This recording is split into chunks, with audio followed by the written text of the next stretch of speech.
here we go. Let's go. This is Alright. Teardown. I've been playing a lot of recently. I got it, I think, like a couple months ago now. I'm playing a lot of it. It is basically Minecraft with destruction physics. Is one way to put it. Alright. You have all these nice maps. You gotta destroy them. And that's not the actual game. This is sandbox mode where you can just destroy stuff. The actual campaign mode, it's like a puzzle game almost, where you have to steal certain things without, getting caught. Not getting caught, it's not a stealth game, but without setting off alarms and getting out in time before the cops show up. Okay. So we will today be destroying this nice estate that you see before you. Okay. Lovely evening. This is some billionaire who is into racetracks and race cars or whatever. We are going to wreck his place. Nice. Now we have the villain tools, which is the sledgehammer, we got a spray can, we got a fire, we got a blowtorch, shotgun, and we got the mod stuff, which is fun. We got a physics gun. We got Mjolnir, we got a katana, well, like a lightsaber. No, now they're just going overboard. So yeah, we are going to wreck this place. Nice. Show you the map. Already, I'm seeing a kind of left-wing vibe in the mechanics. So let's get started. Oh, we also got an AC. What? We also got an AC 130. Well, what's that? Remember that one level called I'd never finished it. well, it's a plane that has bombs. Oh, yeah, I remember that. The one that Spec Ops The Line was like, here's what this looks like on the ground level.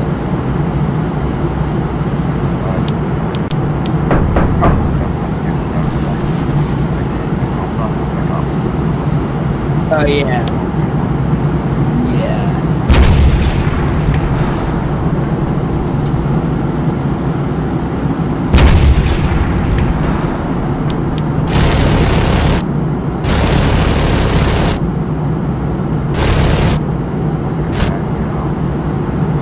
Wow. There's only so much you can appreciate that. You can do it on the How ground. new is this game? This came out, I think, last fall, so 2020. Okay. It's not done yet. There's only the first chapter of the campaign out. Okay, so it's early access? I don't think it's early access, but the mechanics are fully fleshed out.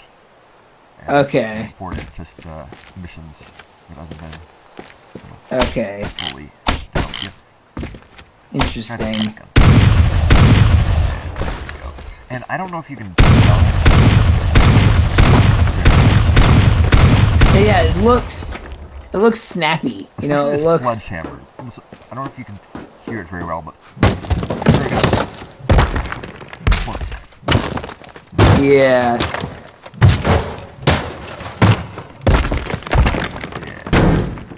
Very satisfying. Let's see what else we got. You ever play Gmod?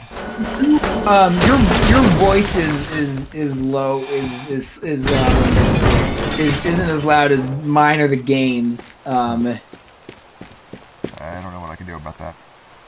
Okay. They're getting louder now. What about now? Yeah, you're good. I mean, I wasn't saying too loud. Yeah, I know.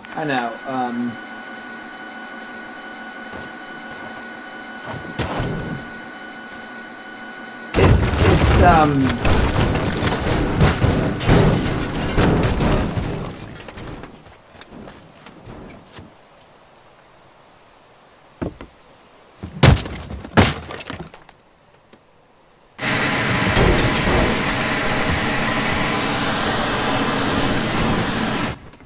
man, that does look super satisfying. I've been playing this like Actually, because of my new computer, I had to replay it. So I played it with all these mods installed. So when there's a mission that's like destroy a water tower, they expect you to do it with like, you know, the sledgehammer, some of these pipe bombs, like this little bomb here that says, you know, hold on. I don't expect you to do it with an airstrike. Yeah. Was the plane you were using, was that a mod? Oh yeah, this everything past here is mod. Okay. So it's like so the physics gun's a mod, the light Mjolnir's a mod, the lightsaber's a mod. Right. There's the blowtorch in the game, the shotgun.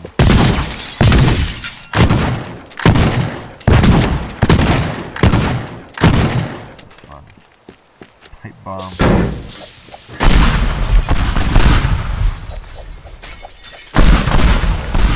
Do you have to destroy like literally everything? Oh, I don't have to. I just want to. Okay. So what do you have to destroy? Well,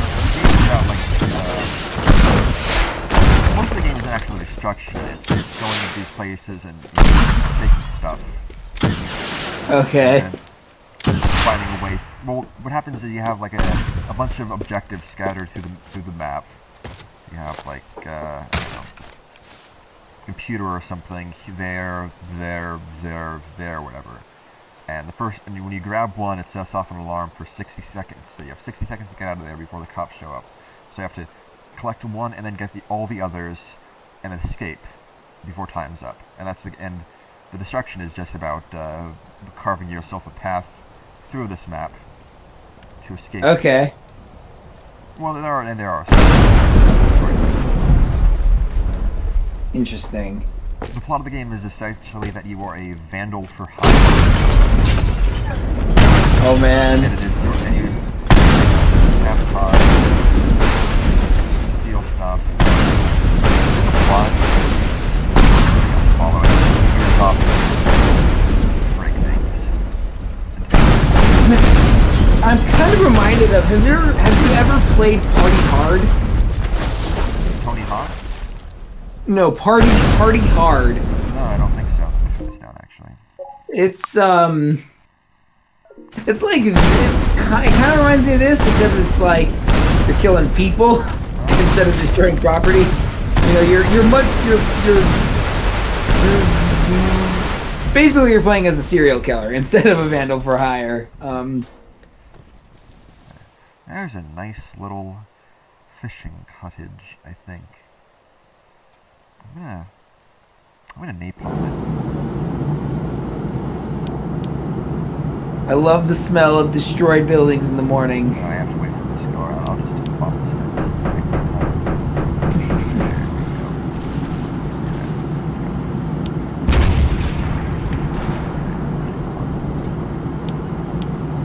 I'll give this for the mods. Like if you didn't, I would not have guessed that they were mods if you hadn't told me. Oh yeah, this mod came out like a day after workshop. Oh wow, that's impressive. Here we go.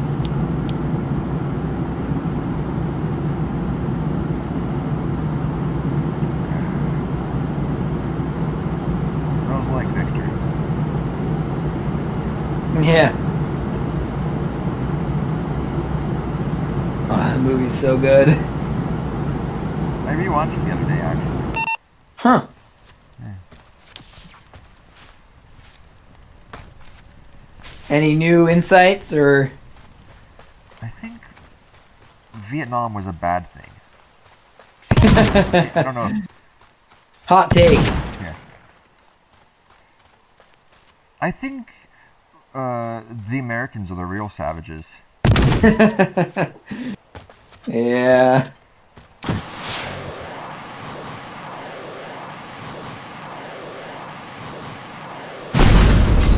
I think Harrison Ford looks young. Oh man. It was I showed it to It was fun showing it to my dad for the first time because he was like, "Wait, that's Harrison Ford? Yeah. Harrison Ford for like one scene?" It's ironic because that's my dad pointed out to me when we first watched it. I was like 12. I didn't know these people were. You and I had very different upbringings. I would have not. Yeah, just the idea of watching Apocalypse Now when I was 12 is pretty alien to me. Alright, here we go. So,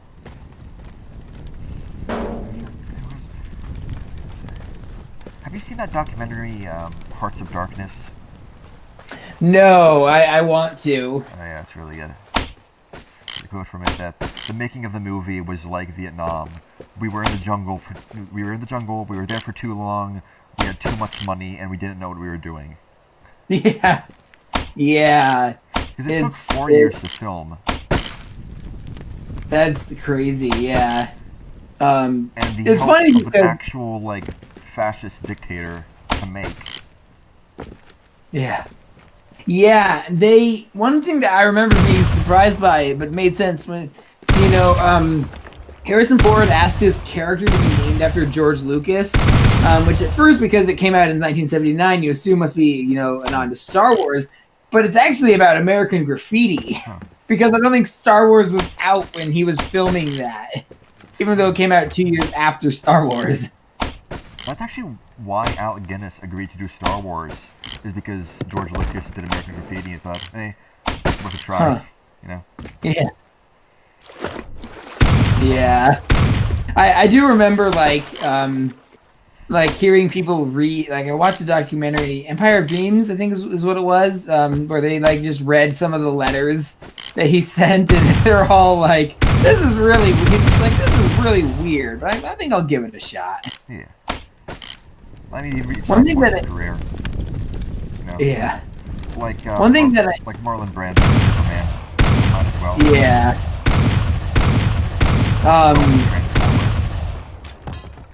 Wait, what? Yeah, Orson Welles was in the Transformers movie in the 80s. That was his last role. He played. Holy crap! He played the. Was it Unicron? Yeah, he was like the big Transformer that I remember that. That was like existentially terrifying. Oh yeah, that's Orson Welles. Holy crap! Yeah, he had an interview about it where he's asked about it, and he said like, I don't know, I'm doing some toy movie where I play a giant robot. Have you seen H Bomber Guy's video on that? I haven't seen, I think I saw that movie. I remember that movie, but it must have been when I was, old enough to unironically I shouldn't say, old enough to not feel like it was too old for me. Oh, I was in the target demographic. When I was like 7, this is my only experience with Transformers. When I was 7, I was a kid. I had kid interests. I wanted to have any explosions or, fighting or, kind of cool kid stuff. I was into it. The Transformers movie by Michael Bay was the first one of those movies that I saw that I didn't like. Interesting. Yeah, I actually haven't seen any of those movies still. I want to watch at least one of them, so I can make fun of them without the asterisk. But just they just seem so empty and mean spirited. I don't know. The one thing that I don't even care about that much. It's just that the Transformers look so ugly. Yeah, they're just that is true. 50 moving parts at once. Yeah. Based on action movies, so Godzilla vs. Kong came out yesterday. Did you watch it? Greatest movie of all time. Best movie that came out since the Snyder Cut. Have you seen? Yeah, it's the only movie that's come out since the Snyder Cut. I haven't seen that. Have you seen Pacific Rim? Did I ask you about it? Yeah. Oh, so good. Even though, yeah, it's kind of dumb. Anything by Guillermo del Toro, I'm like, yes. I don't care if it's Pan's Labyrinth or Pacific Rim. I am in. Or was that? No, that was shit. That was Curzon, wasn't it? What were you talking about? No, yeah, that wasn't Guillermo del Toro. Never mind. We're talking about Children of Men? No, Y Tu Mama Tambien. Okay, yeah, I don't. Kind of the. Yeah, what that was. I don't think I've ever heard of that. It's really good drama, Mexican drama, okay. Road trip. Controversial, you know, sex and violence. More sex and violence. About like coming of age story about teenagers going on a road trip with like a okay. Anyway, let's see what else I got.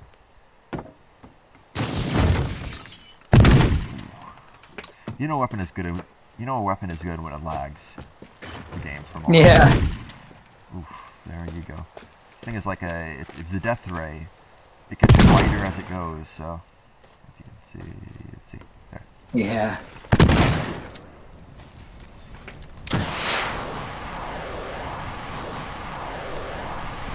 Man, there's something sad about a person having such a storied and interesting career as Orson Welles doing a Transformers movie for his last. You know, it's not even the fact that he was doing a Transformers movie, but it's that was what he went out on. And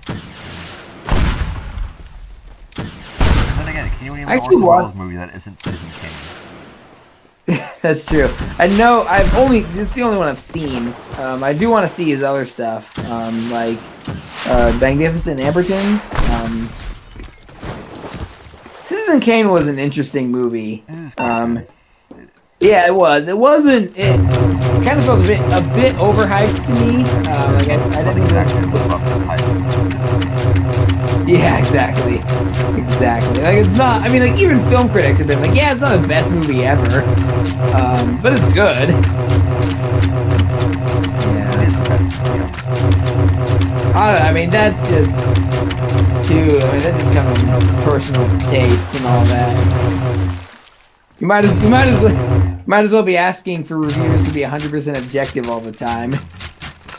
Have you seen Dan Olson Folding Ideas video on Detective Pikachu?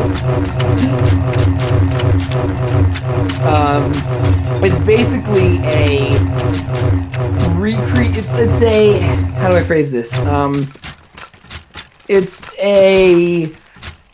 It's a mockery of the idea of objective reviews. So he lists like, here's all the, his criteria are adventure, laughs, feels, and haunter. And then he's like, oh yeah, so I have weighted this in order of importance. So, and he weights it like basically having haunter is way more important than all the other stuff. So he likes all the other things, and then he's like, well, there's no haunter, so it's objective. It's the worst. I think it's funny. Here we go. I made some improvements, I think, on the house. Yeah. Looks more lived in. A lot more entrances. It's more convenient now. A lot more airflow. That's what's important. Yeah. Especially because I think this game takes place in Finland. I'm not sure. It kind of looks Finnish. Yeah, I think the developer might be Finnish. All the names. Yeah.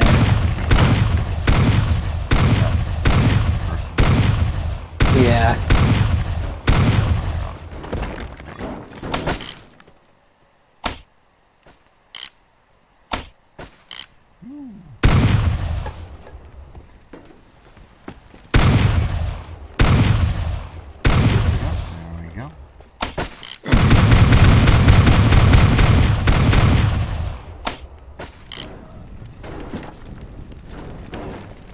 I still want to stream Banner Saga with you.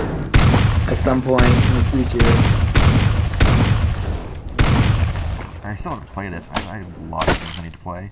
And instead of playing it, Yeah. I'm playing Teardown.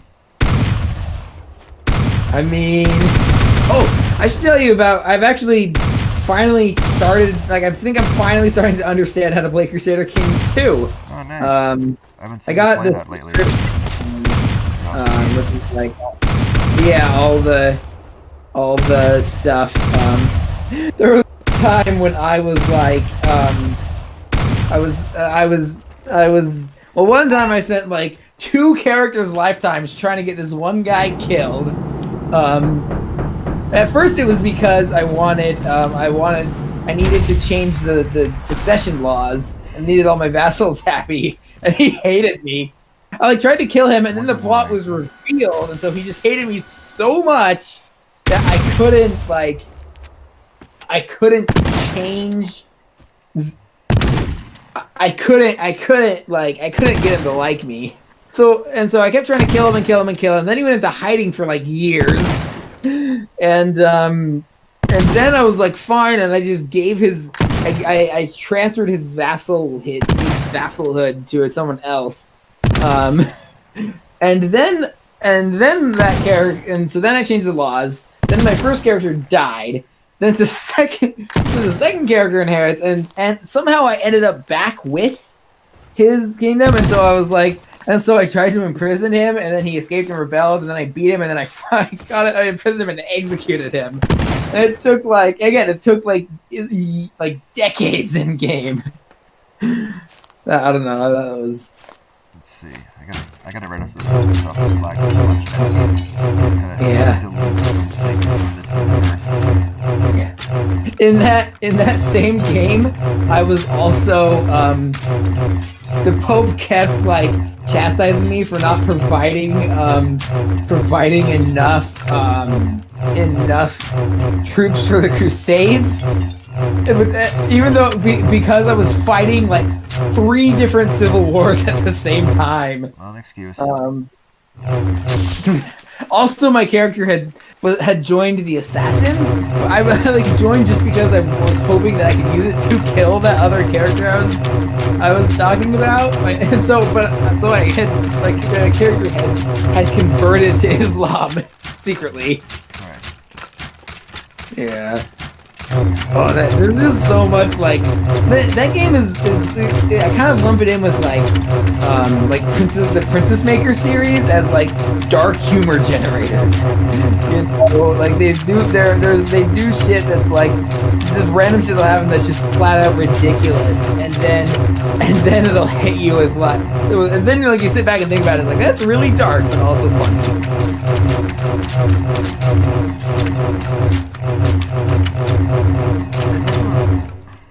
I was playing that game in 2015. Not 2013? Yeah, 2013. Oh wow. And so I've been around for a lot of it. I know the stuff they had to that down. Like at one point there was significant lag in the game. Because of the eunuch thing? Yeah, the castrate. I mean, 3 characters. They could castrate every other character in the game. Every day. Sorry, I knew that one. I don't know any others though. Do you have any? There were, you know, the focus, right? Yeah. Yeah, I was playing this game, I think, just after that got implemented, and I was playing it, and all my vassals just kept focus. They kept plotting to kidnap me and getting away with it, and I couldn't do anything about it.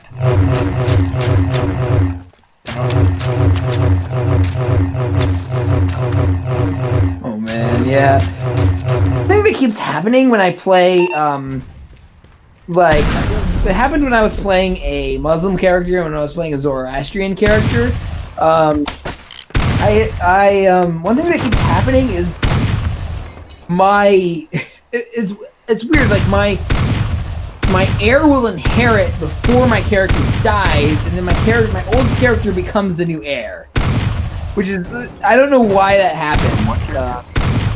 So like the character I'm playing as, something will happen, you know, like a war or something, and then then they'll just like become like it'll just suddenly switch to me playing as the son, as the kid. Even though the old character is like 30 and still alive. And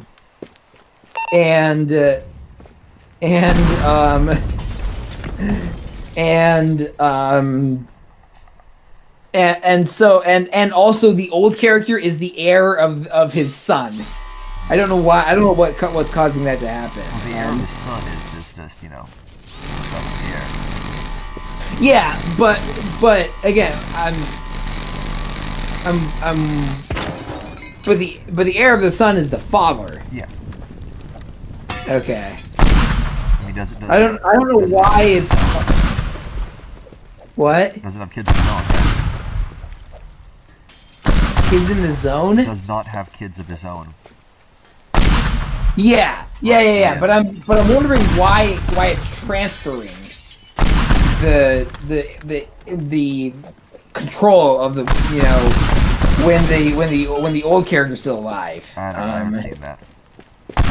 It's probably. I mean, again, the main like Let's Play series of the spoiler warning series on Crusader Kings, like they just like something broke and they were playing as the county of Bourbon and it just ended up seceding from France accidentally. I know sometimes you can a switch if you do the options. Maybe you're accidentally hitting that. Maybe. Yeah. Again, I'm like I know enough now to be competent, but there's still a lot I have to learn about that game. I found Stellaris. I actually was playing a bit of Stellaris too. Yeah. I found that to be much easier. Yeah. To learn. My dog. Yeah. I also this is another weird thing. I also played as a character who died of food poisoning at 19, but managed to produce an heir before then. Yeah. So this kid is like 1 year old, and has to be led by a region.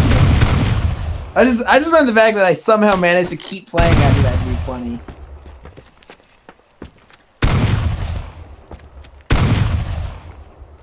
What do you want? My dog is here on the couch with me, and she's putting her paw on my hand, trying to pull it towards. I think she wants to be pet. Hello. Oh yeah. Hello. Where's that? What? Not enough? Not enough? Okay. Okay.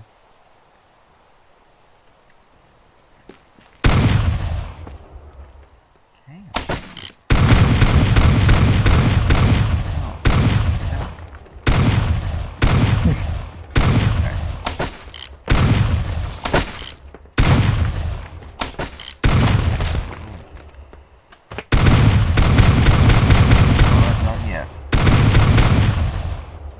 Nope.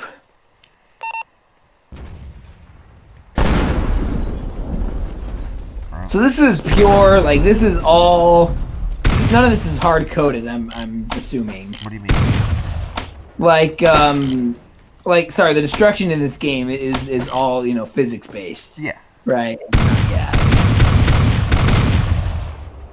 It's interesting how this it's all blocky. It's all gloriously blocky, except for the sky. Oh, yeah, the sky is like almost photorealistic. And the water too.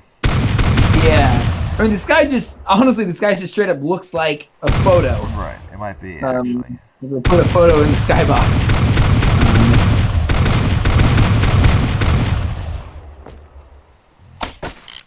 Although there is like an effect with the sun. Yeah. Yeah. Yeah. The word. Let's go. Yeah. Watch it fall. Boom. Alright. Go up here. Destroy it. Do it. I was talking, with someone. I was talking with a friend of mine the other day, and I was like, Ian McDermott and Ewan McGregor seem to be the only characters in the prequels, the only actors in the prequels who know what movie they're in.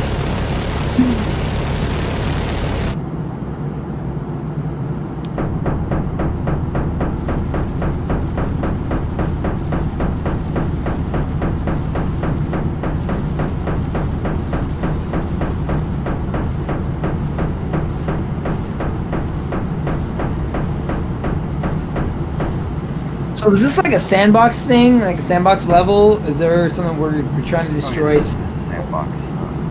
Okay.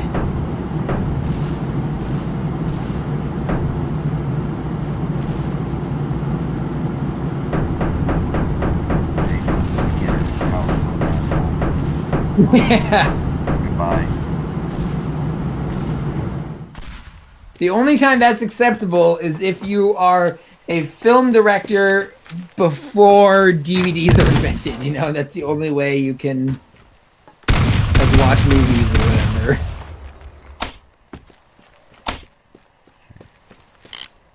I mean, even then, you can just get like a wall or something. Yeah.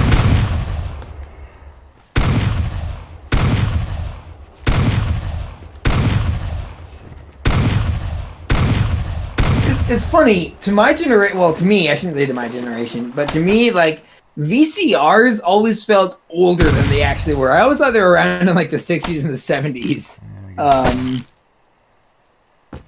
Yeah. Kids never used your VCR. Well, we did, honestly, sometimes. Like, sometimes that was that was the format we had it in. But yeah, they were definitely not like that. They were old when we used them. I had what I have. I had VHS. I only had 2 VHS that I can remember. Is Pokemon, like the Pokemon anime, like that. Okay. And the Hobbit, like the Ring of Bass animated Hobbit movie. Oh boy. Jeez. Those are the 2 VHSs I had, and those are the only 2 I knew. Yeah. Yeah. Oh man. Yeah, kids like rewatch stuff. I think I rewatch stuff pretty frequently, especially like Star Trek episodes. But when I was a kid, I rewatched stuff way more than I do now. Me and my sister used to watch Disney's Hercules like every Sunday, like literally once a week. I think. When I was 12, we had the DVD Netflix. I got Terminator 2, and I just watched it back to back for an entire week. Wow, good movie. Yeah, I've only seen it once.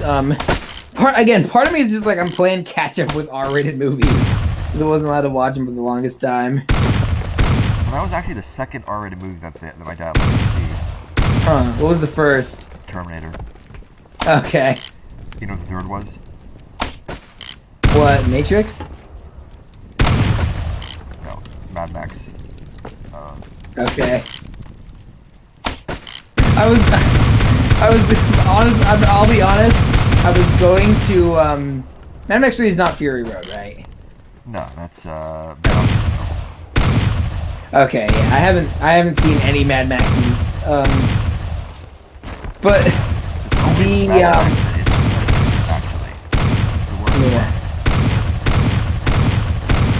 yeah, I'll be honest. I was gonna guess A Clockwork Orange, which I haven't seen, and I'm not interested in watching as of right now. I saw it when I was like 13, like off my own on the computer, like, huh? What if I watch God. this movie? And then I was Jeez, scarred for life. Yeah. Well, my dad told me once that he saw it while he was on a Mormon mission. Like one of the people they were talking to was just watching it, and it was like apparently like a really messed up scene from that movie. And I'm like, like to a Mormon missionary, that is like, you know, you add the already there like shock value and whatnot. Then you add the fact that you're a Mormon missionary, and there's like this deep shame for watching any rated R movies, let alone that one.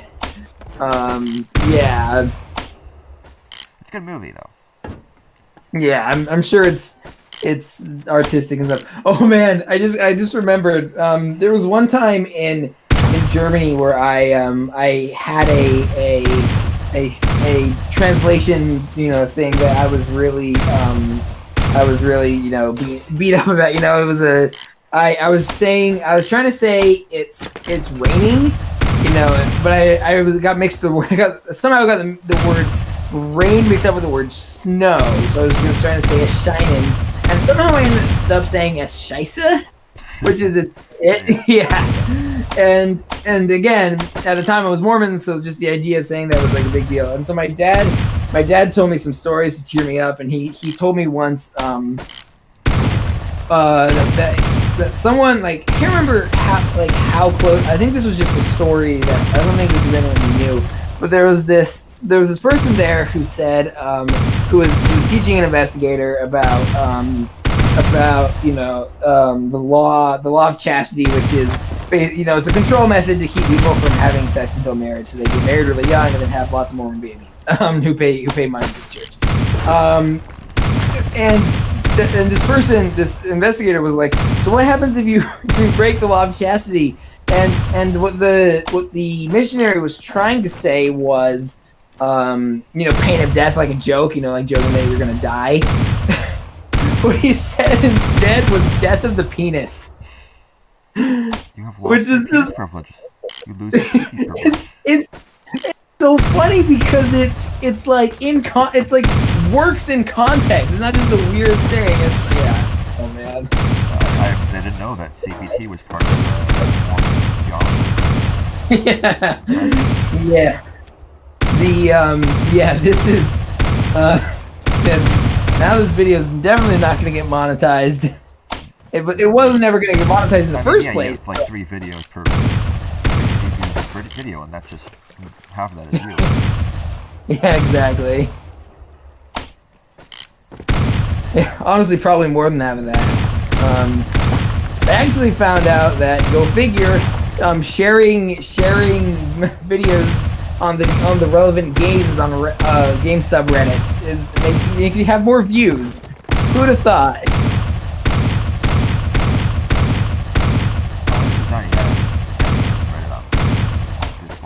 Oh yeah, I think it's just you / Jekyllstein Gray. Okay. That makes sense. Yeah.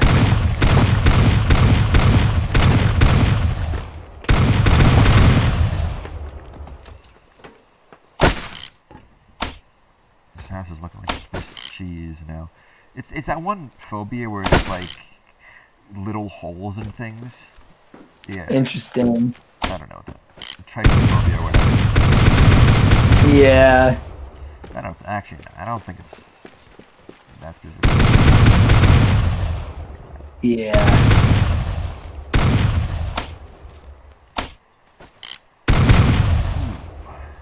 Let me do it. Shot the glass, can't let momentum.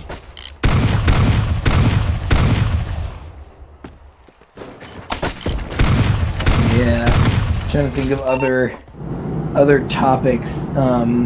They got vaccinated. Oh yeah. I Well, wasn't planning to do it. Just, you know, when it was in Kroger and it was like, hey, you got any vaccines left? They didn't. Nice.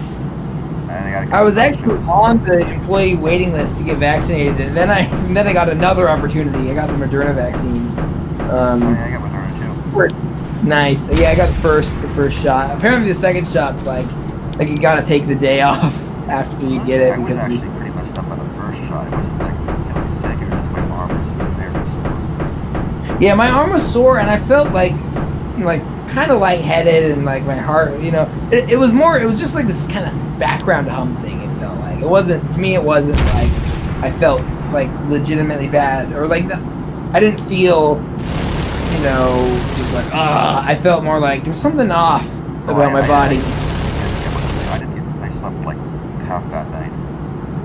Wow. So yeah, it was rough, but it's feeling better. Yeah.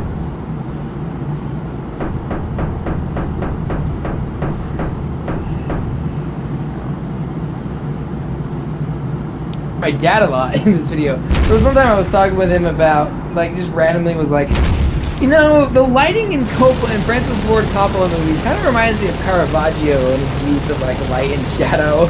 And we kind of went back and forth, and then we were both kind of like, this is a very normal father-son discussion we're having.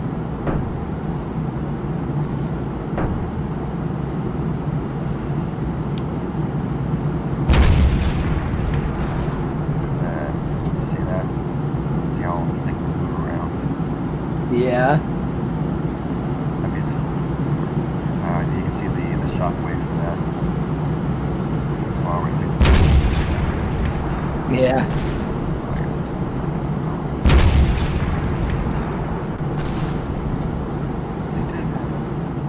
Oy. Okay, we're getting way too much debris on this thing. Gotta. Yeah. Okay. I don't know if I ever told you this, but this might be one of the most controversial things I've said, and I'm a frickin' far left anarchist who also, you know, sometimes goes against the left or whatever, but Garrus is a worse space boyfriend than Thane. Yes. I'm glad someone else sees it. Oh, incorrect. Never mind. Actually, yes, I thought that makes sense because, yeah, Thane is better than Thane's boyfriend. I just think it's the other way around. I don't know. Oh man. I do see the appeal of Garrus, but I'm just a sucker for like sappy, tragic, you know, love stories. I mean, I freaking love Moulin Rouge, and so that whole subplot kind of, or like that romantic option kind of scratches that itch for me. Yeah, but it doesn't go anywhere. So. Yeah. Say that no matter whether it's romantic or not. Yeah. I like that though, because that's always, he's gonna die, and you know that going into it, but, The most recent time I actually played Mass Effect 2, accidentally oh, that was what I did in my first playthrough of Mass Effect 1, right. and with Ashley and Liara, and I didn't, like, I legitimately was not trying to do that. I just ended up being like,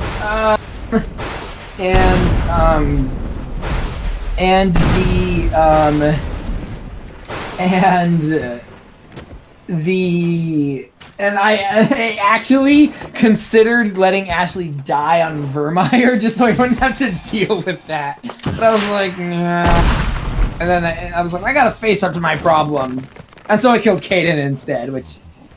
Kaden's a better person, though. I don't know. Yeah. Yeah. I'm always, you know, I really like Mass Effect 3 ending and all. The visuals are very strange. It's like all brown and when you actually, you know, start the game after porting over from 2, everything is just dark. Yeah. Yeah,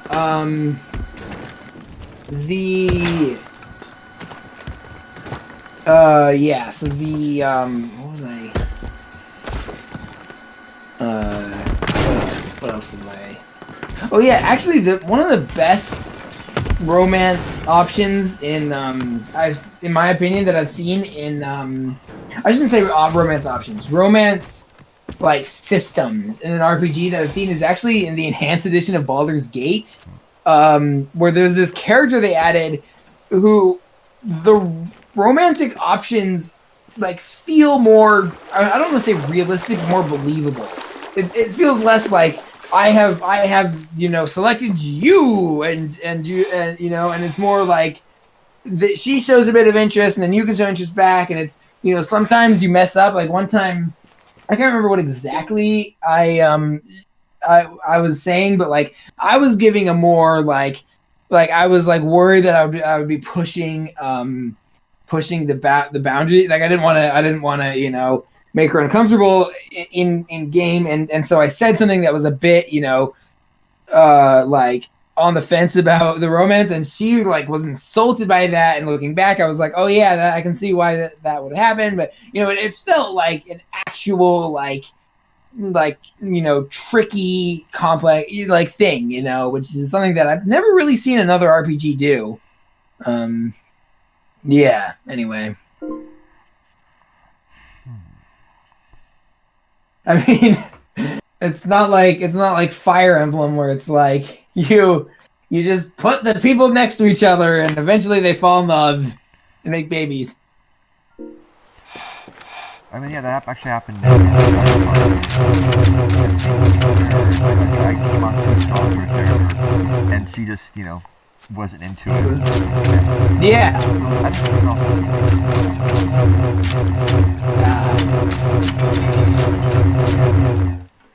Yeah, I like that. I don't know. It feels more where you can like literally hire someone to marry you. Yeah. Skyrim. You can do it like run an errand for someone, and they devote the rest of their lives to you. Oh my god.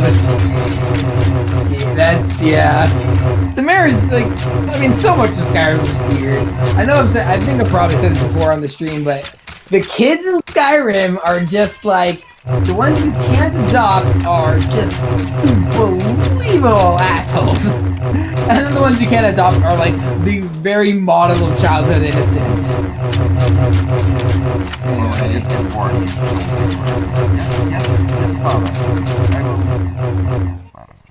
I was doing whatever you say, Father. Yeah. Just doing some garden.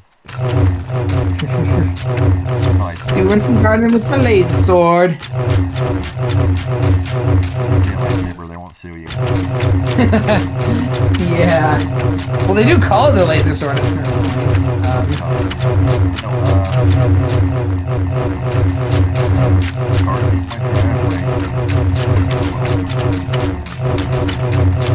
Yeah.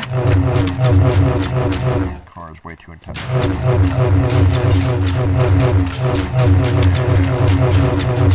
There's a couple of lines in Star Wars. I rewatched Empire Strikes Back recently, and I was like, I don't know how much of this is a reference to Star Trek or not. There's one thing is like set blasters to stun or whatever, and I'm like, I don't know. And there was a Star Trek episode I rewatched recently. I think it was The Survivors, where someone's like, look at the size of that thing. Anyway, how do the controls on that sword work? Left click does vertical, right click is horizontal. Actually. So how did you stab? What do you mean? Oh, that's just holding down. I saw you. What? That's just holding down left. Okay. I'm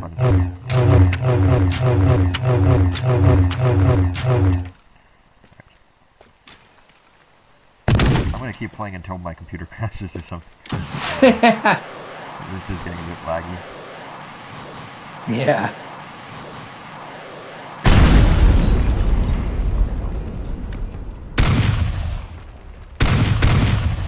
Is there like a BFG equivalent in this game? You get the rocket at the end, so I guess okay. That is something. Yeah.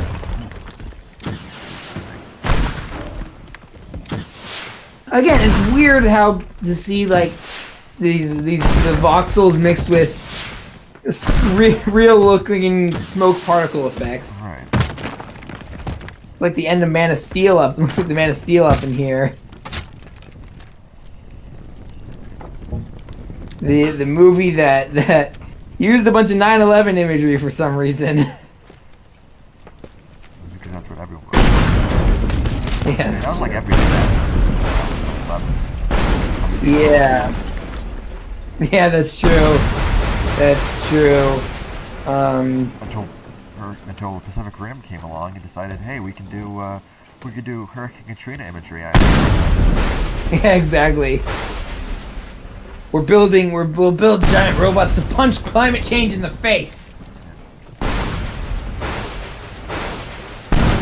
Yeah, it's interesting because I was talking with one of my professors about this in a tutorial, and he was like, "There's something like awful about it. Not just in the obvious, common use of it, but like literally full of awe about just watching these massive skyscrapers just like collapsed in on themselves.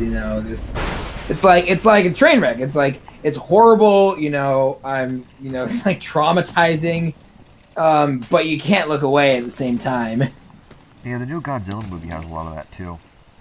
Interesting. Skyscrapers wreck. I listened to the Hindenburg audio, and I was like, there's just something like harrowing about listening to a journalist just like voicing this pure. It's like pure, like shock, pure pure shock. The lag kind of makes us look almost Matrix-y. Yeah. Debris. Pause for a moment. The weird thing about the Hindenburg is that there were like 100 people on that ship, and only like 30 died, even though it completely just caught on fire midair. Yeah. Yeah. If that was a plane, that would be good odds, It would be yeah. I want to settle down for a moment.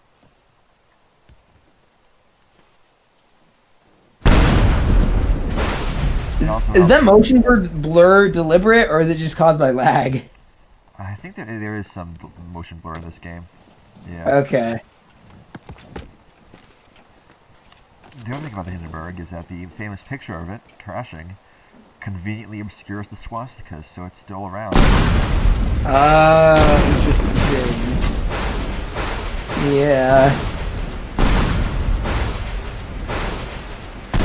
Yeah, I guess it was a German blimp in 30s? 37, okay. Named after the president who appointed Hitler chancellor. Jeez. Yeah. Yeah. It's interesting. You know about the Wolfenstein, the new Wolfenstein, like censoring things in Germany? Yeah. Yeah, a lot of games in Germany. Yeah, I mean, Germany is, I'm not, Germany, they are so, like, sensitive to that, for obvious reasons. Right. Have you seen the original Half-Life in Germany, what they've done to it? No. They replaced all the enemy soldiers with robots. What? That bleed oil. Like that stuff is just like, really? Like, I think it was actually no, it wasn't even German. It was the Sega Genesis port of, or was it SNES? It was one of the ports of Mortal Kombat where they saw the blood with sweat. Yeah, I think it was the SNES one. Right. I think the Genesis one sold better because the thing people knew about Mortal Kombat was blood and gore, and the Genesis port had blood and gore. And then, and also whenever you kill a scientist, because in Half-Life 1 you can just kill scientists and guards. No reason, and there aren't any consequences to it other than that particular scientist is dead. you can just go around killing random people. Don't they like all have the same face too? No, they're like faces, which is a lot for 98. But no, when you instead of killing someone, they sit down on the ground and hold their head and shake their head. Oh man. Yeah, honestly I would just prefer like what Mass Effect 1 does, where it's like, you know, if you point your gun at someone on the Citadel, Shepard's just like, nope, and lowers it. Yeah. Because you can't take your gun out on the Citadel in 2 and 3, right? Yeah, we can just throw grenades at people on the Citadel. You can? Well, I mean, you can throw next to them, but that doesn't count. Yeah. Right now it's turning up, I think. Yeah, there we go.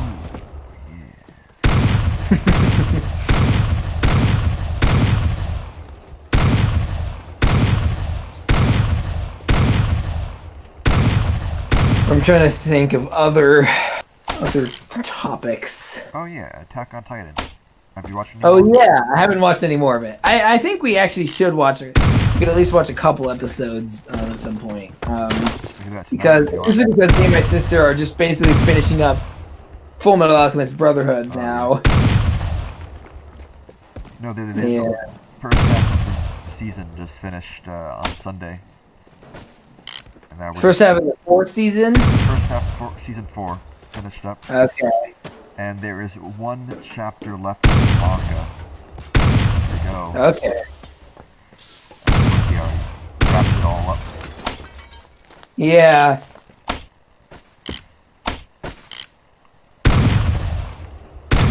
Sec.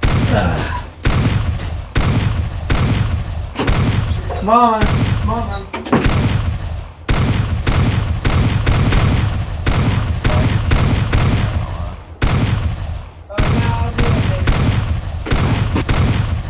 If anyone's Sorry, watching what? this, Warcraft, let me know. What about Warcraft? Nothing. Okay.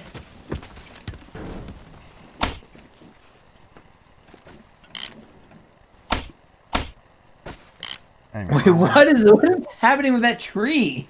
I just flung that tree. Yeah, I used a grappling hook, but when you use a grappling hook on an object, the object flings itself towards you. Okay. Have you seen Gravity Falls? I saw the first episode. 3 years ago or whatever. There's a character who says like at one point like just like grappling hook.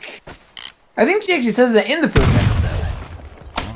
But it comes back later. I don't know. This was really good. Oh, what's your characters? Who's your favorite in Titan so far?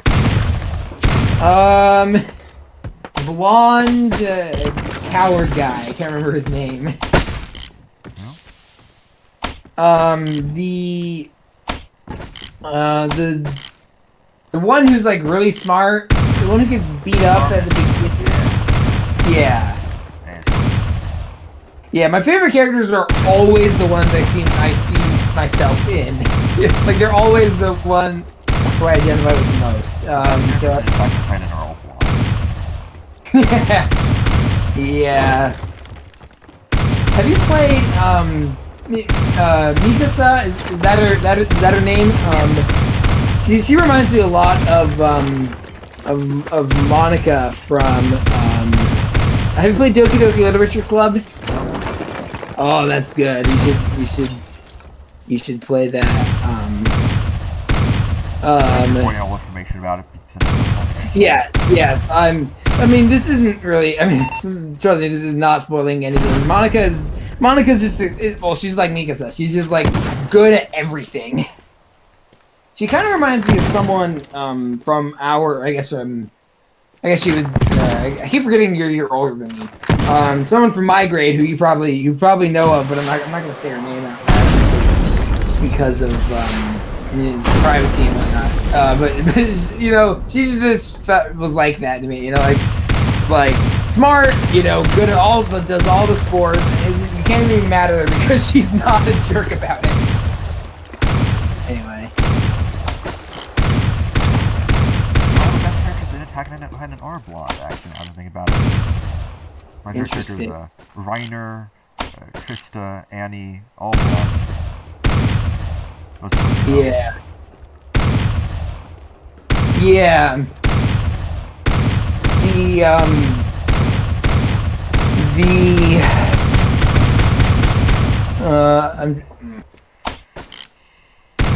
I'm also like I love the intro. The intro is Oh, so that show does have great intros. yeah. It's I'm trying to translate the opening line. Right. It's like I have to I was pretty close, although I can't remember what exactly they say. It's in German. Sie sind der Essen, nein, wir sind der Jäger. Yeah, so yeah, I can't remember off the I don't speak I speak ein bisschen, only a little bit of German. I remember that because it was a huge meme back in like 2014.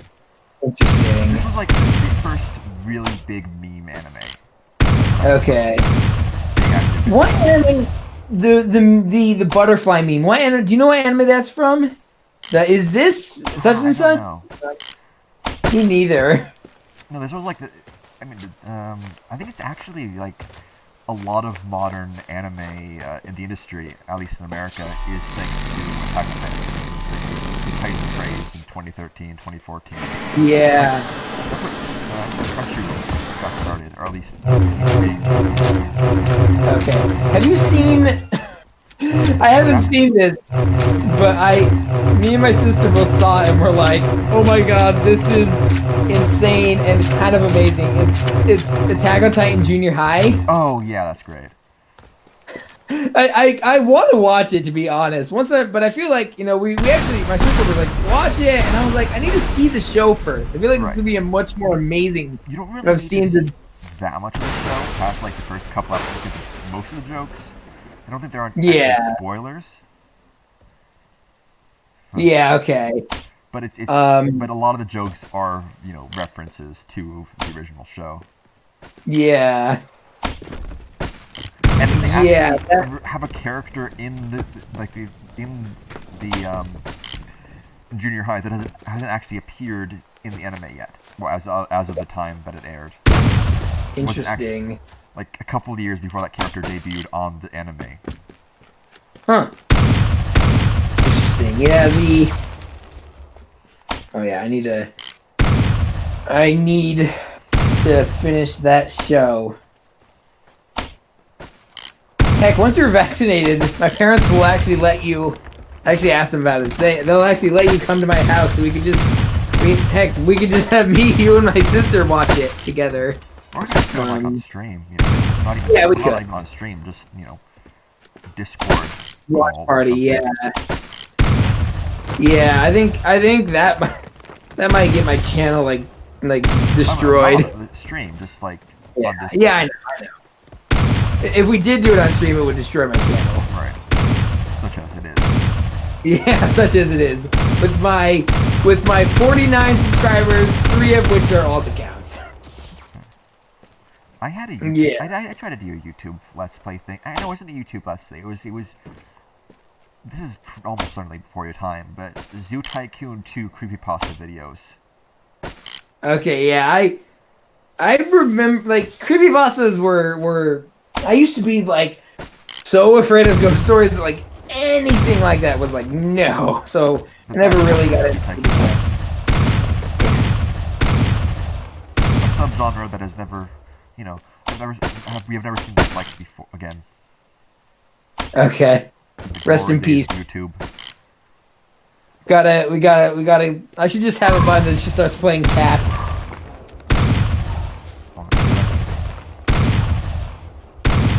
Or what?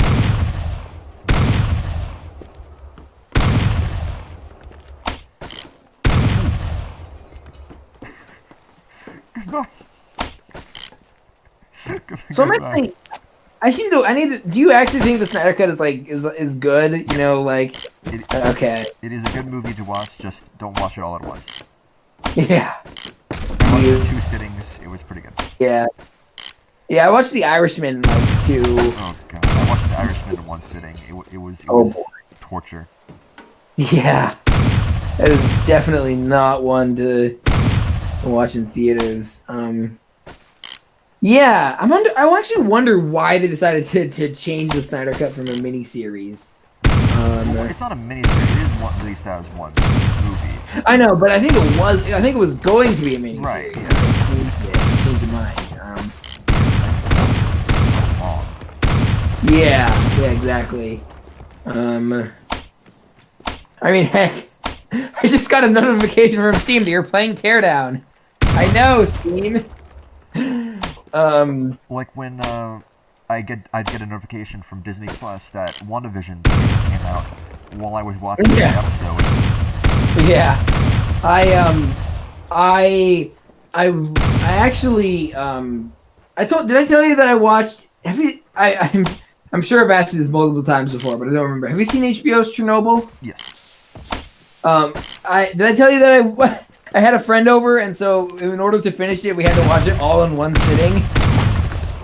That was at the end. We were both kind of like, let's watch something fun now, because that was very good, but very just depressing. I'm interested to see how The Last of Us TV series is going to turn out. I've heard that Netflix is doing an Elder Scrolls series. Huh. Which is what I'm looking for. Well, they just did a Dota series. Yeah. Which is interesting. And they're spending $400 million to make Knives Out 2 and 3. Netflix is doing Knives Out 2 and 3? Yeah. Interesting. I am 100% on board. I loved the first one. And Daniel Craig's back. And so is Ryan Johnson. Nice. I still need to watch. I still need to watch Looper. I haven't seen that. It's like 10 years old, isn't it? 20. Well, almost. Yeah, I guess almost. 2012, I think. Although maybe I'm wrong. I don't know. Yeah. Honestly, at least they're spending that much on. At least they're spending that much money on actual. Like, I remember hearing that they spent like $500 million for Seinfeld. Yeah, I'm like, I think like almost just about that much. I think even more for Friends. Yeah, I'm like immediately lost. Yeah, I'm like, remind me again how capitalism promotes creativity and innovation, because like that's like the price of making Destiny. Like that is ludicrous for a show that just for the rights of a show that's already done. Well, Seinfeld is better than Destiny, so. No, that's true. Seinfeld is at least intentionally about nothing. Yeah.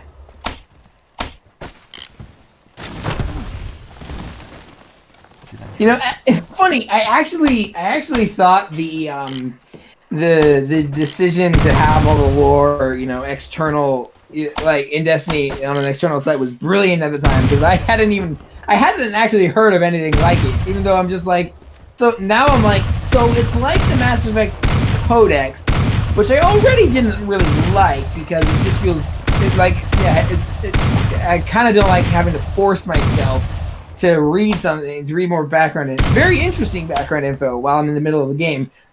So it's like the Codex, but it's less convenient. Okay. Was Destiny the one that they hired Peter Dinklage for, and he's just incredibly bored the entire time? Yeah. It kind of reminds me of Harrison Ford's voiceover in Blade Runner. He's like, "Oh, get me out of here!" Like, poor Peter Dinklage, man. And then they paid all that money, and then they were like, "Oh, this is actually pretty bad. We'll replace him with Nolan North." One of the two, voice actors in existence. Yeah, Nolan North and Troy Baker. And then you've got the two voice actresses. I'm trying to remember who's the one who plays female Shepard. Jennifer Hale. Jennifer Hale and Laura Bailey. Yeah, I was gonna say Ashley Judd, but yeah.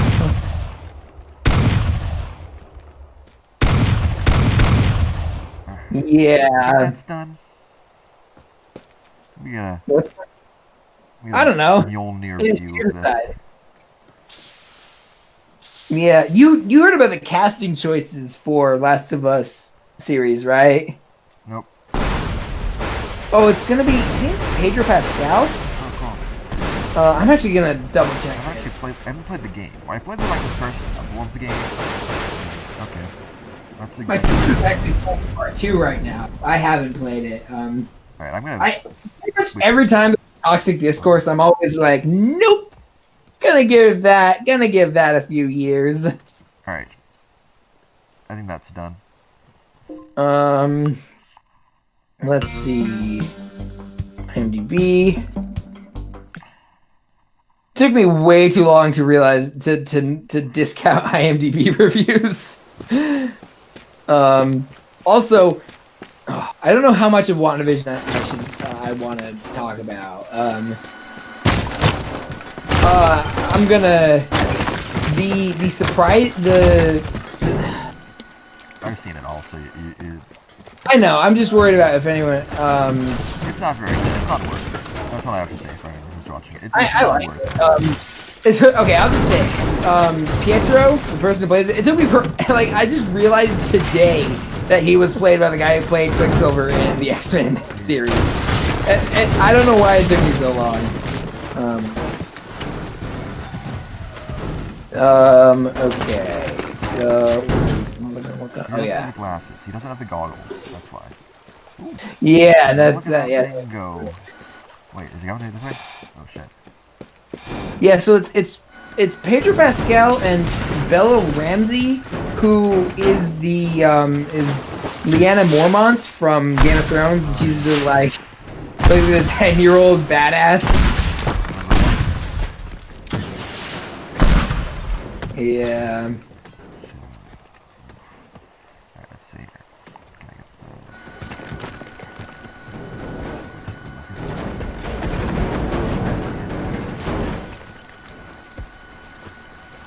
I'm gonna move this slow. I'm gonna move this Oh boy. this brick tower here slowly into that electric plant. Let's see what happens. Damn. Ooh.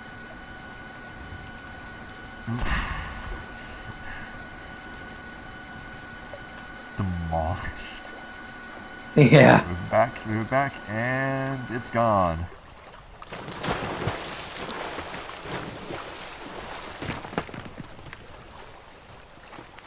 Weird things with IMDb's system of listing listing characters like by the number of episodes that appear is that they sometimes like crucial characters who are there in like 5 episodes are like buried under like background characters that are there for the whole series.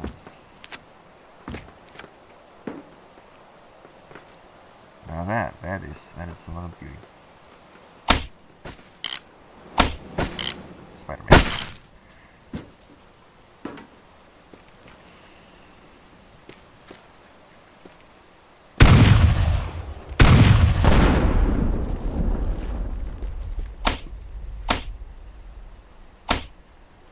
Weird how like Pedro Pascal kind of just went, in my mind, kind of just went from being, you know, that guy who I'm still not over dying in Game of Thrones to in everything. That's modern Hollywood. Someone's talent, they grab on, don't let them go. Yeah. Oh man, I'm looking at his IMDb page right now. I just saw that he was in that celebrity home movie version of The Princess Bride, and he's Inigo Montoya, and I'm like, yes, he is perfect for Inigo Montoya. I mean, that was his character in Game of Thrones. Basically, yeah. Inigo Montoya, but dark and yeah, with the Dumb, dark TV shows. You know, Spartacus? No, I haven't. That is. I've been rewatching Spartacus, you know, the Star's original series. It was like 2010, 2014, I think. Okay. Spartacus is the most indescribable show I've ever seen. Like, it's both the dumbest and in some ways the smartest show I've ever seen. Mr. Starter. Kind of sounds like what you describe, how you describe Lucifer. I guess, but no, Lucifer is a pretty normal show, other than like the whole Lucifer thing. It's pretty Yeah. procedural drama, top show. The main interesting thing is the heaven and hell stuff. No, Spartacus has a lot of blood, has a lot of gore, has a lot of like. It's obviously trying to be 300, so it has like slow down fight scenes, Okay. with, blood splurts and CGI, and then all the characters use proper Roman grammar, like they speak English with Roman grammar ticks. Interesting. Or Latin, sorry. And then I don't know how to describe it. It's just... Oh, and it is of course the horniest show I've ever seen. Oh boy. There is nudity in every other scene. I'm not exaggerating. Ugh. Okay, well, that's a bit much. One thing I will say, I played a game for Halloween last year. You're like the first episode to watch. And see. Okay. Actually, the first couple, because it doesn't get good until like episode 3 or something. Okay. And the new Benedict. Yeah,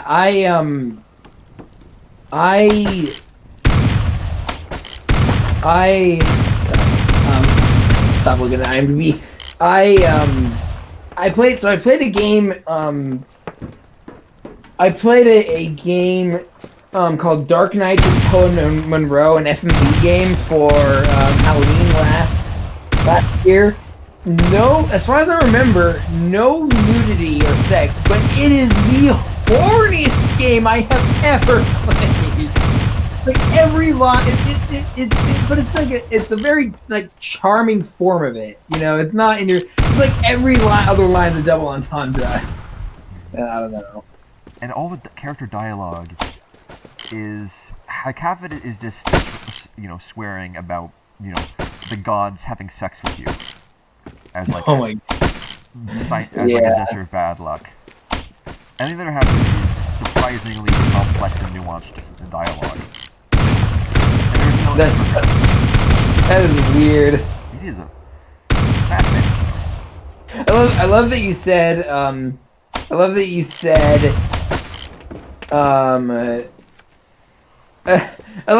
there's no middle ground when the segue into this is Game of Thrones. When you play the Game of Thrones, you're gonna die and all that. As in, there's a character who's might actually be my favorite character in the show. That every other dialogue is like, the gods are fucking me. And my god. But the way it's done, it's done like in a way that it's just weirdly engaging. Yeah.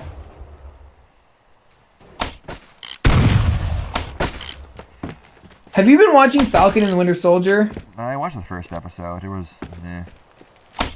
Yeah, I haven't seen it. Well, maybe that is another thing. That speaking of no middle ground, is I don't watch good things. I don't watch good shows. I watch great shows and I watch bad shows.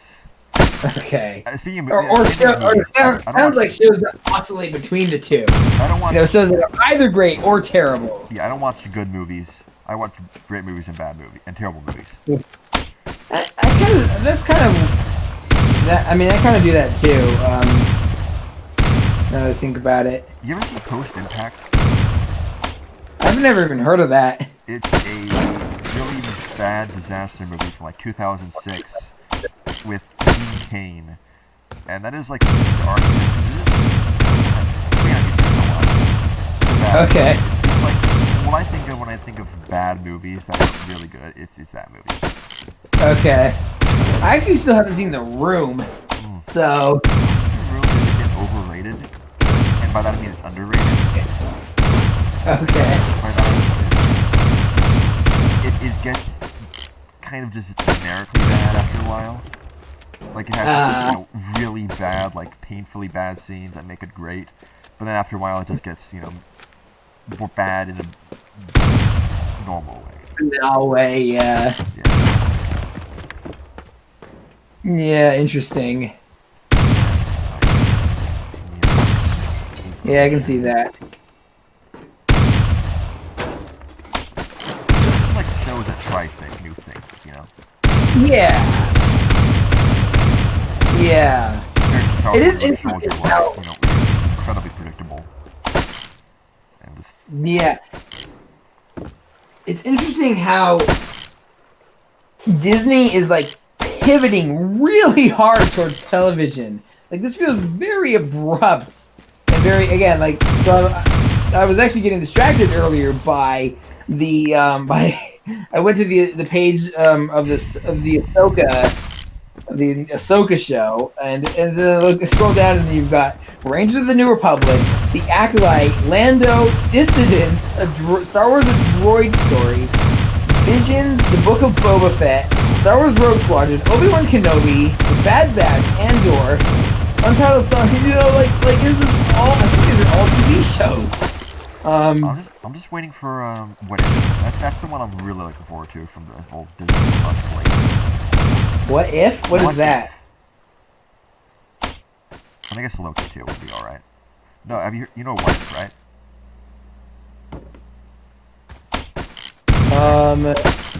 Yeah, I'm there. I was looking up the page. I do not know. It was actually a comic. There have been a few iterations of it, but basically, it's just a one shot of alternate universes.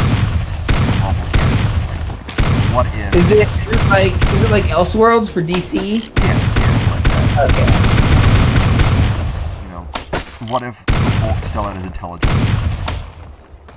What if Spider-Man had joined the Fantastic Four? Interesting.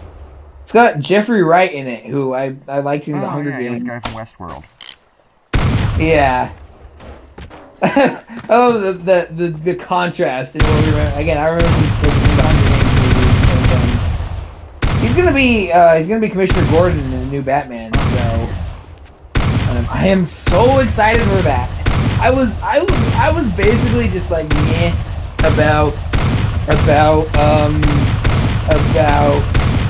superhero movies after Endgame, and then I saw the trailer for the new Batman, and I was like, holy crap! It looks really good. Also, I'm hoping, because apparently the Riddler is going to be the main villain. The Riddler is like, I always feel like he has more potential than they're giving him. A lot of Batman villains. Yeah, that's true. I mean, I think Scarecrow gets done better, but I think he's underutilized a lot too. So yeah,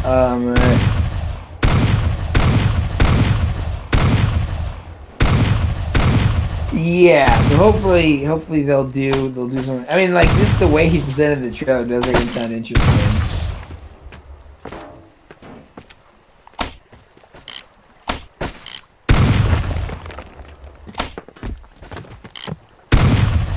I watched Birds of Prey recently.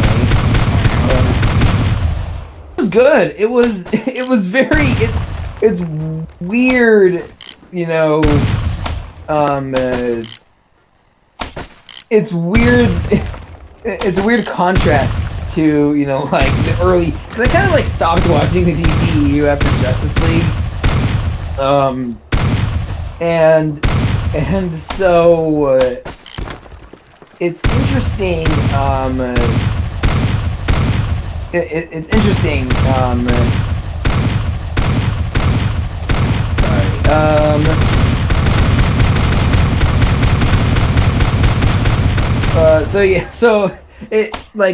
And apparently that after Justice League was when it started to get good. I heard Aquaman was pretty good. I heard Shazam. Well, yeah, Wonder Woman. Wonder Woman was the only one I liked out of the initial slate. Well, actually, I take that back. I like Man of Steel, and I like Batman v Superman, but I think Man of Steel, in terms of in terms of quality, I think Man of Steel is okay, and Batman v Superman's bad. Oh yeah. I hated Suicide Squad. I couldn't enjoy that movie. There were a couple of lines here and there that but I couldn't enjoy Suicide Squad. Wonder Woman is really good.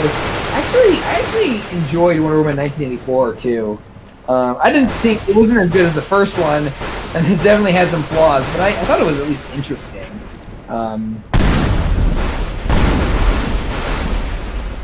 Yeah. The new Suicide Squad looks interesting. I think it just looks like a generic superhero movie. Yeah. Got James Gunn. Yeah. We're back here again. Yeah. Take your time with this one. Again, I mean, the problem with the new Suicide Squad movie is it's almost certainly going to be way better than the first one. Oh, that's not saying much, though. Yeah. That's true. Okay, can this actually make the shot? What is the range on this thing?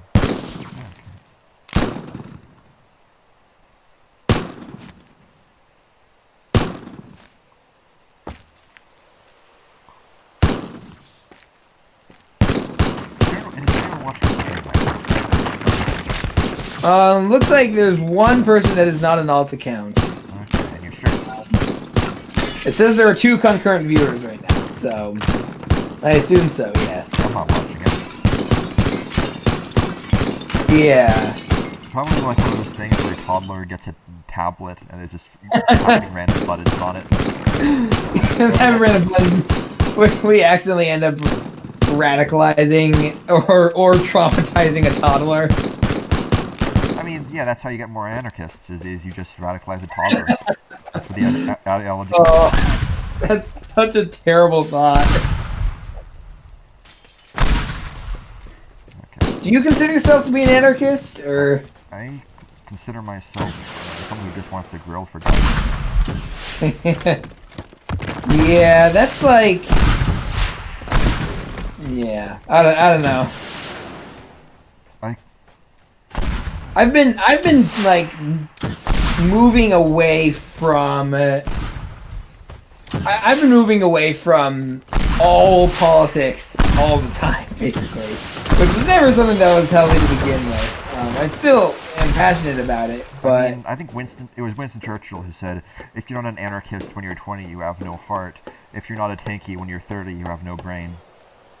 yeah, I think that's. I actually heard that wasn't Winston Churchill. That was someone else that was attributed to Winston Churchill. Also, No, Winston Churchill can be wrong. Not an anarchist when you're 18. The socialist, you have no wasn't heart. it? If you're not a tanky by the time you have no brain. Social democrat. Yeah. Winston Churchill also said that democracy is the worst form of government except for all the others, which I don't think he intended me to take it the way that I am. I did, but yeah. He also said, like, the argument against democracy is applying to the conversation with any voter. Yeah. Yeah.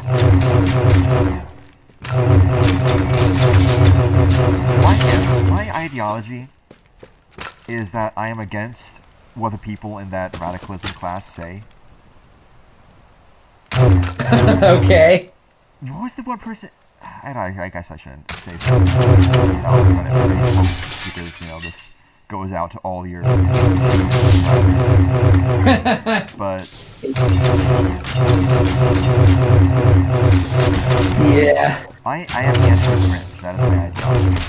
Anti-what? Anti-cringe. Yeah. I think everyone agrees with that question of what is cringe and what isn't cringe. I think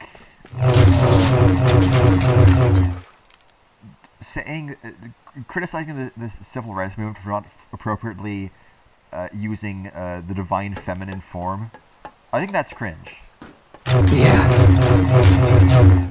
Yeah, that was a weird, like, I was like, let's not name names. I do actually want to talk about this now. I was like, are you saying that? Like it sounded like I get what might have been intended to say, but it sounded like biological essentialism. It sounded like saying that. Oh yeah, that's 90%. Yeah. Thing. That class, half the conversation in that class, I swear, is like conservatives doing a bit. Like, how college students talk about, I don't know, feminism or whatever. It sounds like a psyop. Yeah, I can see that. I mean, sometimes I think a lot of times it's interesting, but a lot, sometimes like the one person who said that we should, like you can't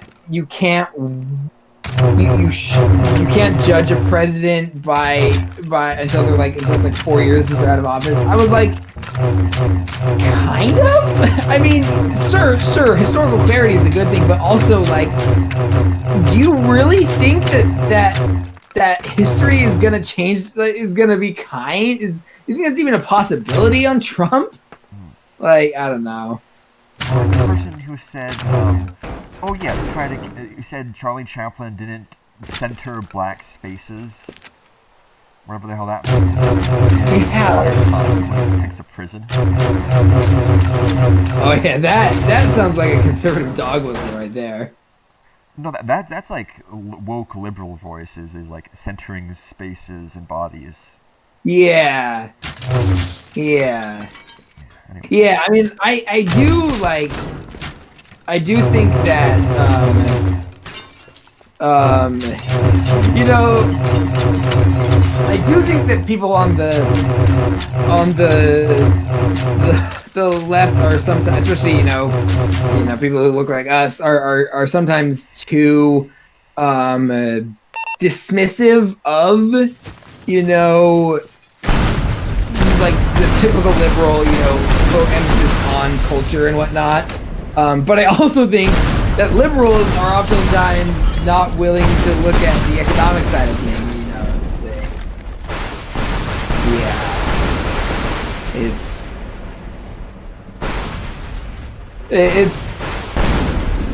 I am getting more and more disillusioned with the way the far left acts a lot of the time. And then a lot of that too is also, I don't want to say it's an op, but it's an op.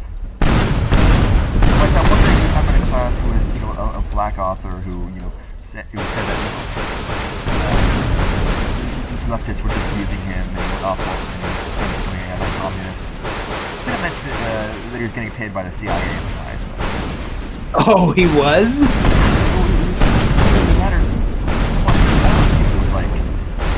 Former communists who went about being like an anti-communist with work for the CIA. Yeah, I didn't know that. I mean, it's again. I think there is. I think that the again. I think the left can oftentimes ostracize and marginalize minority voices, but it's not inherent to the left. I wish we just read James Baldwin. Yeah.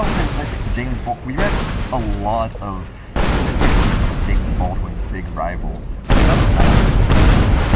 Yeah. He wasn't like one of those ardent communists until he died. And he defended it against the attack. Yeah, I'm And we also they really did Henry Wallace dirty, I gotta say. Okay. That class did introduce me to Randolph Bourne, and I will be forever grateful for that. Like the handicap is like every time I read it, I'm like, this could be me. Like this feels like something I would write about myself. That's kind of depressing, but also it's nice that at least it's depressing that it hasn't changed in 100 years, but it's nice that other people were going, we're going through that too. Honestly, I didn't believe in cancel culture until I took this class. Yeah, I think that there's too much concern over it's not even legitimate. Just this person is not perfect, and therefore should not be listened to. This person has views that are considered acceptable in their time, but are not today, and therefore... yeah, I mean...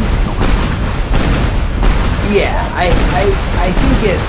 I think it's at best a necessary evil. And at worst, it's like what happened with ContraPoints. Do you know that saga? It's either been like 5.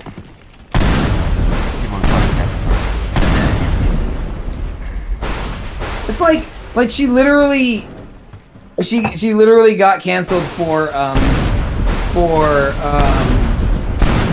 having a guy, but for having a guy who was considered true scum, but wasn't like. I shouldn't. She was canceled for a tense. I shouldn't talk about the trans community thing because that's not something I know a ton about. I feel like she knew like a right-wing guy and didn't cut ties with him. She had a guy. She had a guy come from. She had a guy. She had a guy who was deemed the enemy come on her show for like to record like a 10-second voice clip, and I was. It's like what? Like yeah. It's like, you know, and there was one thing I saw actually really recently where someone said like, oh, this is one reason that I hate ContraPoints, and it was about it was ContraPoints complaining about the canceling of someone who apparently like has done something that's worthy of, you know, that is like criminally bad or whatever. And I was like, okay, so first of all, let's take the assumption that you're right, that this person is legitimately did something bad. Okay, so ContraPoints wasn't actually defending this person. Like, she just tweeted about it, like her like it's not she's not defending this person. I don't know. There's this assumption that if you question it all, you must be on the side of the bad people, basically.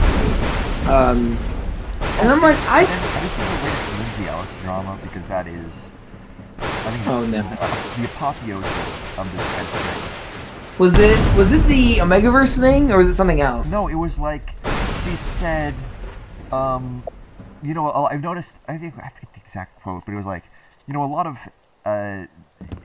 young adult animation nowadays is clearly inspired by Avatar, and the example she happened to use was like had East Asian influence. So people assumed that was, you know, her entire point. Was that, wow, they're using a lot of Asian influence. Isn't that Avatar?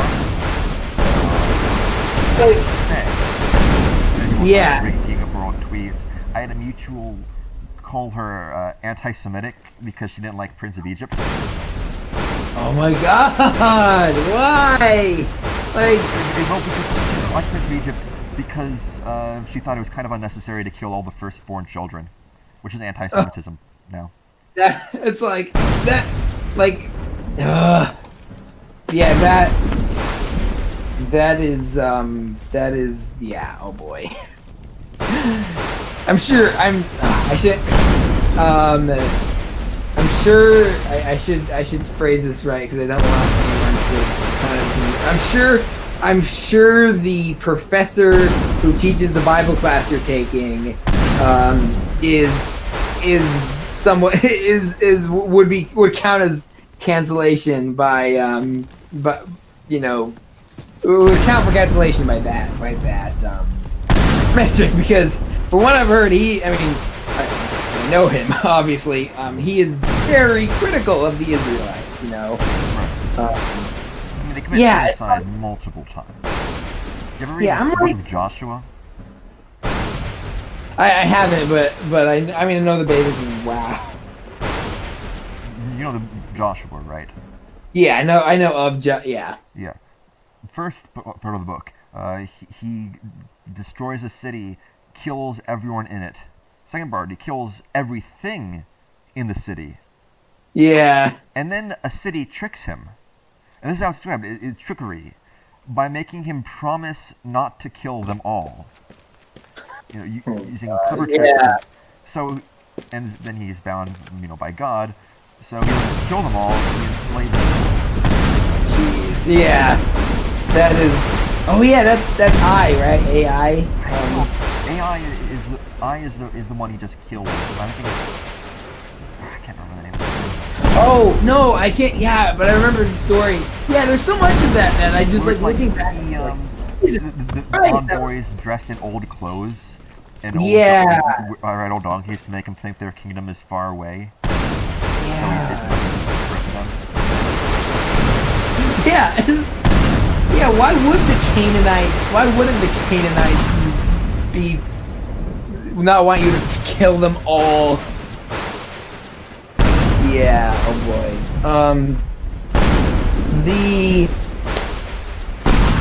Yeah, I mean, like, that's the thing. And honestly, like, I'm just gonna lay it out right now. I've got, everyone's got bad tweets. Everyone's got bad tweets. I once called Joss Whedon a feminist, for Christ's sake. I know, that was, it's like, yeah, because I was uninformed and kind of naive and kind of dumb, I that doesn't mean I condone all the behavior, I've actually moved away from, I like the phrase, take marginalized people seriously rather than believe marginalized people. I like the idea because they aren't taken seriously a lot of times, and that's why there's this demand to be taken seriously. To be believed, but ever since leaving Mormonism, go figure, I find it hard to just accept any dogma outright. So I think my take on this is it's believe them, but a lot of the time it is, they're not a hive mind. Nobody's a hive mind. Trust but verify. Like not even that, just make sure it's not. Make sure they're acting in good faith. Is what I was saying. Yeah, and because there are people who actually in bad. Yeah. You should be mindful of that. Yeah.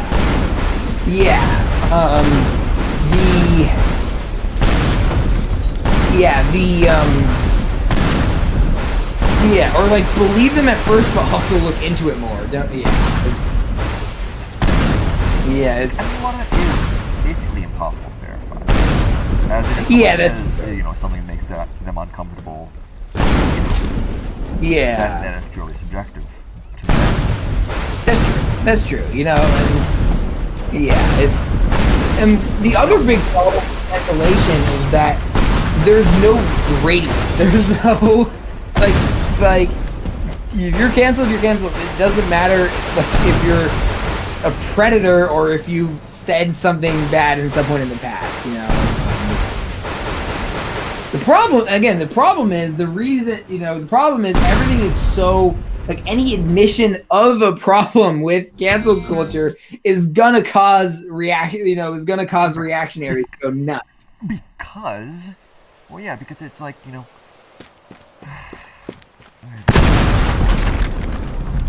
because it is often deserved. Yeah, exactly. Like Joss Whedon or Harvey Weinstein or whatever. Where they. But the thing is, those kind of things are often Yeah, exactly. They don't actually suffer, or just people who have a bad tweet and get fired. Yeah, it's interesting because canceling brings to mind the TV show cancellation or something like that.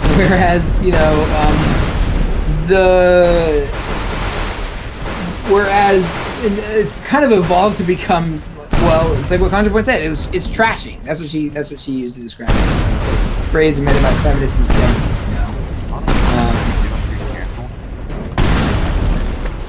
Yeah. Most most of the times when actual consequences does come to this, it's when like people impose them themselves. If you just ignore it, really. Yeah, I mean, it's one of those Well, easier unless, said you know, than unless done you have things. if you only so for actual people who do the most harm, it is not a factor. Yeah. Yeah. Oh, by the way, happy Autism Awareness Day. I actually wanna start, you know, calling autism freaks the blue pill.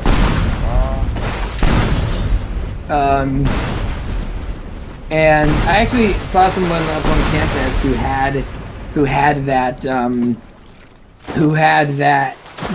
up, and I was like, I had to remind myself, like, they might not know. So I actually went and basically just wrote a bunch of like super, you know, I was trying to be, you know, I basically said, you know, AS is a hate racket, you know, and stuff like that, you know, stuff to not directly blame, like, please reconsider, you know, stuff to maybe get them interested, and I just like left the notes, you know, outside the house to pique someone's interest anyway. Yeah. Well, now I'm sad. Jeez, we were. Yeah, let's talk about. I'm sad. Let's talk about the show about monsters eating people. What are your takes so far? Again, I mean, it's good. I have a few problems with it that I hear get addressed like really soon. Like what? Just like people getting killed before you have a chance to get to know them, and you know, again, a friend of mine told me like that, like there's all these problems, and then he stopped watching, and then like the next episode after the one he stopped watching on, they were all addressed basically.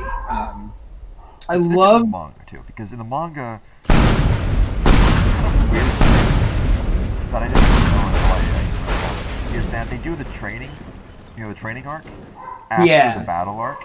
So you have the big battle, and then you find out who these people are. Interesting. Yeah, it's this. I mean, the Titans themselves they do a really good job of just selling the threat.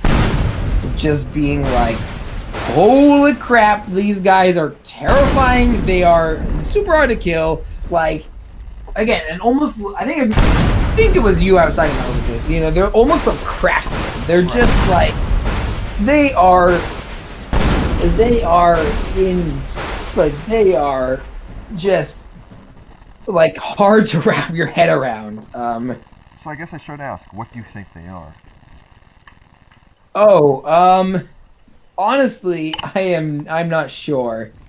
Given that this is anime, I'm gonna go with Angry God who thinks that they they broke the laws of nature, or they weren't. I don't know. I don't know. I legitimately do not have any idea what they are. That's the other thing about Attack on Titan. They don't leave it a mystery. They actually explain what they are and why they eat people and where they come from.